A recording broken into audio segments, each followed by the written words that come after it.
Alright, I have this Craftsman leaf blower 215 MPH 770 or 470 CFM leaf blower. I'll be showing you today how to take the carburetor off and put a new one on. Now, I looked up on the internet for the exact thing, Craftsman with the 215 MPH 470 CFM for that carburetor, and I just matched them up and made sure it was the right one. And that's what it looks like. To unlock, like this. So, all right. Now, first thing we need to do is take this red tab right here, push it in, push it that way, and that should come right off, slide off. Just gotta drop it down, slide away. My pad is a little rough, so I gotta be careful with that. Put that off to the side. Alright, here's the size of the Allen wrench you need. It's 2/32 or 5/32 Allen wrench. We're gonna go ahead and take these two bolts off right here, breaking them loose like this. You get a little leverage, and then once you get them loose, you can go ahead and just spin them off real quick.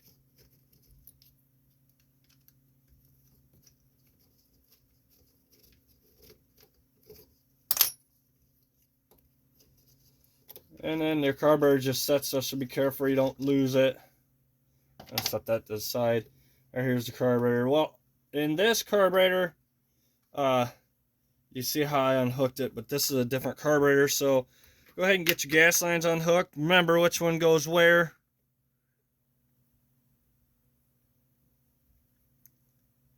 You know what I'm going to do? We're going to mark that one. Alright, so I marked that one. That's the outside hose. And then it's pretty simple. Just watch out you don't lose these hoses when they fall down. We want to go ahead and get them put back on, which I got that one marked, so it goes on the outside. That one goes on the inside. So if you want, you can go ahead and look in your gas tank, make sure all the hoses are all good and not broke up. Don't forget to put your gasket on there, but we got to get this rod in here. As you see that rod, I should have put that in there first, which it's fine. It's easy to get on there like that. And it just, you just turn the carburetor just a little bit and follow that rod up. Go ahead and get our gasket put back in here.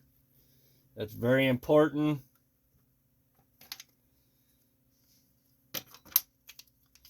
This one nice thing is when you don't have to change these gas lines, these are pretty easy to do. When you go change them gas lines, it kind of is a a pain in the butt. Now I'm having problems with this gasket staying there now.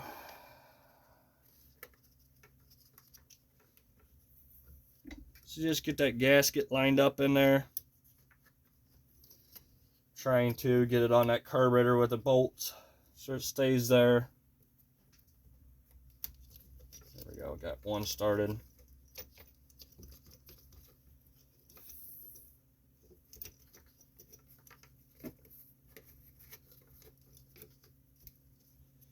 Now I just gotta find this other one where it's at. There it is. Just gotta play around with it a little bit. It can be a little pain. Go ahead and get these tightened back down. I see there ain't much to them. Pretty easy to do. If you gotta change your gas line out, I'll show you here in a minute. It can't. This carburetor came with a new gas line. You take and get you like some side cuts. You cut this on an angle, and then you slide that down a tank, and you get a pair of needle nose pliers that goes long enough into the tank. And this is the bigger hose shoe, and in the bigger hole of the tank, and you pull it. You'll put your filter on your line, and then you put it in the tank on the very back here, on the very back of the tank, because when you're holding it, it goes on an angle. And the same thing with your little one, put a little angle, but don't forget, when you go do that angle and you get it pulled out of the tank, before you put your filter on, go ahead and cut that end off, and then put your filter on, and then slide it down in there. Same thing with this one, or little one. There's no filter, but you want it down into the bottom of this tank, so when you go push on the primer, it sucks the gas and not air. Alright, so we're going to go ahead and get these tightened up. Just remember, don't forget gaskets on both ends, the red and between the carburetor and the motor. This one didn't come off with the carburetor, or the gasket didn't fall off because I had the bolt still on there. So go ahead and get your filter put back in.